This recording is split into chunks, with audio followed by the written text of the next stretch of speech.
Hi అండి. అందరూ ఎలా ఉన్నారు? చాలా రోజుల తర్వాత ఒక మినీ వ్లాగ్‌తో మళ్ళీ మీ ముందుకొచ్చాను. ఇప్పుడు టైము 4:30 అవుతుంది. వర్షం పడేలా ఉందని బట్టలు తీయడానికైతే మేడ పైకొచ్చాను. క్లైమేట్ చాలా కూల్‌గా ఉంది.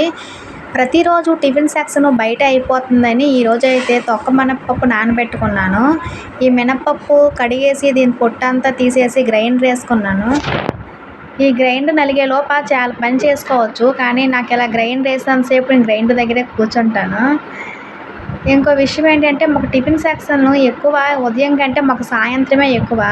ఎందుకంటే ఉదయం లంచ్ బాక్స్‌లు ప్రిపేర్ చేయడం, ఇంకా టిఫిన్‌లన్నీ ఒకేసారి అవ్వవు కదా!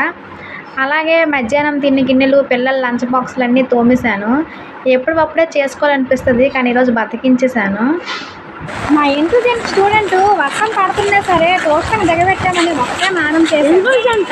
ఇంకెందుకులే అని బయలుదేరిపోయాము. ఇప్పుడు 6 అవుతుంది టైము. వర్షం అయితే విపరీతంగా పడుతుంది. గొడుగు వేసుకొని అయితే నేను నా కొడుకు వెళ్తున్నాం. బాబుకి ట్యూషన్ దిగబెట్టి వచ్చేసరికి టైము 6:10 అవుతుంది. వర్షం అయితే చాలా ఫుల్గా పడుతుంది. ఇంకా ఈ బట్టలు ఉన్నాయి మడత పెట్టడానికి. ఈ బట్టలు సగం ఆరేవి, సగం ఆరలేదు. ఆరకపోయినవన్నీ తీసి మళ్ళీ సపరేట్గా డోర్ మీద వాటి మీద వెయ్యాలి. సరే ఫ్రెండ్స్, బాయ్, ఉంటా.